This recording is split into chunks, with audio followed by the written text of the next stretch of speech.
Hi, I'm Andy Parr, and you're watching the Gadget Group. As you can see, I'm at Prevost. Well, more accurately, I'm at the Prevost Expo in West Palm Beach. Now, in a moment, you're going to meet the guy who's behind the scenes, who put this whole thing together, and he's quite a character. And that starts right now on the Gadget Guru.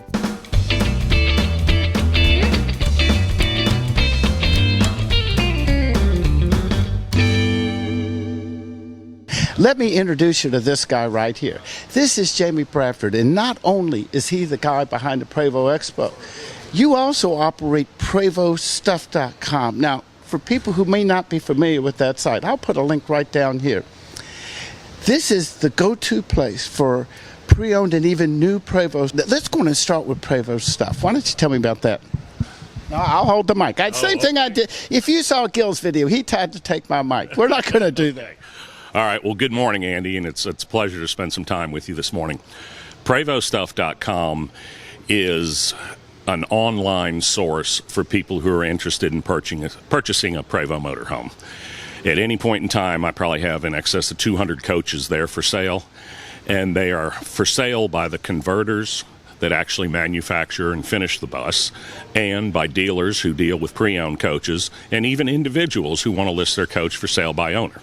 So basically, any Prevost that's for sale in the country at any point in time, I'm going to say there's probably 98% of them are on Prevost-Stuff.com. So it's a one-stop shop. You know, when I was shopping, I don't know if it was daily or twice a day, you would check the site. You do. And I realize I don't know how many people you have on staff, but that thing is updated. See, chief cook and bottle washer right here.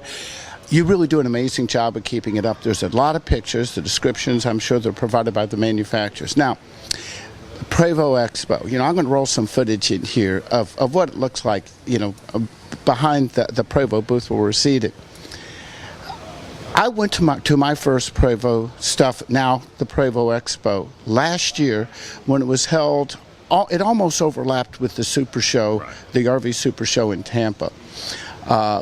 I ended up buying a coach that was showed there. I bought it 2 weeks later. Nice coach. Yeah. A very nice coach. You know, I'm very happy with it. If you sit in the channel, you've seen some glimpses of it around. This show is amazing. I don't know how you put it all together. Let's go back. How long have you been doing, I guess now, the Prevost Expo? The actual Prevost-Stuff show, which is now the Prevost Motorhome Expo, the first one was in January of 2013. I acquired this business in February of 2012, and it had been around since '98. So in internet terms, it is a great granddaddy as far as web exposure. The site was a bit dormant, and being a Prevost owner, I thought, well, you know, there's a lot that could be done to this business to improve it. So I acquired it, and the first thing I did was put together a show that had never been done before, and I brought all the converters and all the dealers together into one hall. Now, the first time, you know, when you try to do a show, you know, for decades, I covered the electronics, housewares, hardware, sporting goods, toy show, and just setting it up, you know, and watching, if I'm there a couple days early, you know, preparing to do segments for the Today Show or whoever, you know, watching all the moving parts is phenomenal. I can't imagine what it's like when the moving parts weigh 50,000 pounds. How do you coordinate all that? I've got a great network of buddies that help me get the coaches in. Bill Bunch, Gil Johnson, Jim McNulty are three of the integral guys that always help me each year to get them in here. It is a process because, you know, we're looking at a $200,000 to $2.5 million piece of equipment, and you don't want faux pas in here or people bumping into each other. So it's very planned. It's orchestrated. It looks like chaos if somebody were just looking at it. But once we get them in here, you know, we've got a pretty precise plan of who comes in when and how we do it. Now, this year you did something different. You know, last year it was at, I guess, a convention center near downtown Tampa. Right. This year you've moved it to West Palm Beach.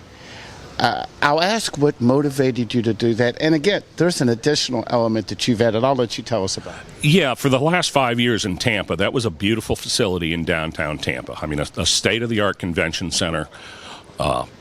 But the one thing that we couldn't do there, people could not come to the show in their motorhomes because we were in a downtown environment. There was nowhere to park these coaches. I constantly felt that to bring this show to the next level, we needed to have it somewhere where people who are traveling in their motorhomes could actually come to the show in their motorhome. The facility here in West Palm Beach, South Florida Fair, has got in excess of about 140 hookups. So when I came down last year and looked at this facility, I thought to myself, this will probably work. And it's been a huge success this year because we've had over 120 people come to the show, or 120 coaches, so that's 240 people, come to the show in their motorhomes. So it's been basically a week-long party here centered around the show. And let me tell you, it adds a huge element. And I'm just going to tell you my personal experience. Last year I was at the Super Show. The next day I go and I park downtown. I go into the convention center, walk around. I mean, it was very, very well laid out. This year you come in your coach. You're camping. Again, full hookups. We're not dry camping out here. You're really not hearing the sound of generators running. The electrical has been good. And people who own motorhomes, you realize when you get that many into a facility. It's an enormous consumption of power here with these coaches. But to me, the best part is, while you're coming to the show during the day, when you leave, we have tables out. People are congregating. You're talking about their motorhomes, what they've seen at the show, tips and tricks. It's like the show after the show. And it's not like it's a wild crowd. It's a Prevost crowd.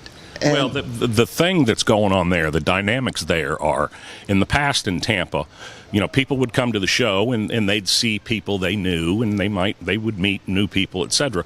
But in this atmosphere where everybody in the evening is out socializing and you've got your groups of people here and there, you instantly are meeting everybody in a social environment. So, you may come here and know 3 people. You're going to leave here and you're going to know 300.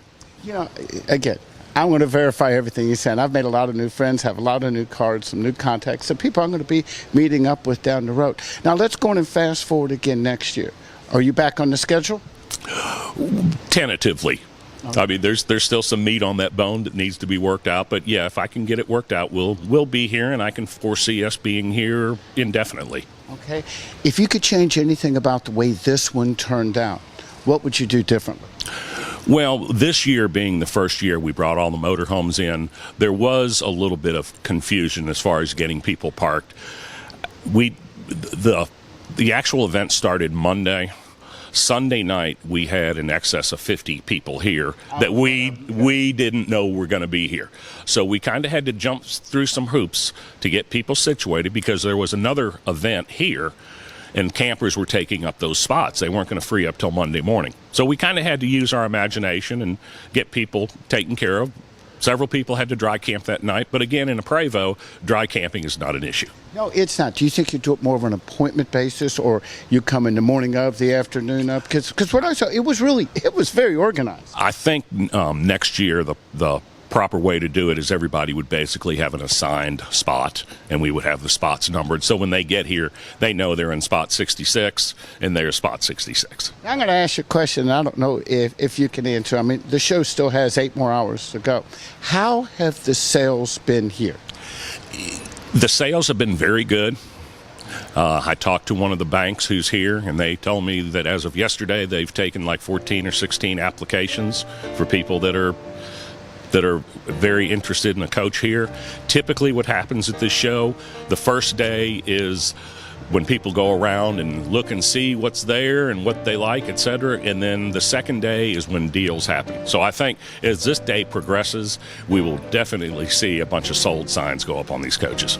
People who watch my videos know I don't do commercials, I don't do ads, I don't do endorsements, but I want to say something. Stare right in that camera here. If you are shopping for a new, or especially a pre-owned Prevost, you've got to put this show on your calendar for next year. I guess the best way to keep posts of it is go to Prevost-Stuff. Prevost-Stuff.com. Jamie, I want to thank you. I know you're busy today. Thank you for taking time out of your busy schedule. Now, remember, the easiest way to keep posted of my new videos, my stories, or posts, or whatever, is to simply like us on Facebook at facebook.com/The Gadget Guru. And remember, if you like this video, you're going to like this one. And if you like that one, you're going to like this one too. That's it for now. I'm the Gadget Guru, Andy Parr.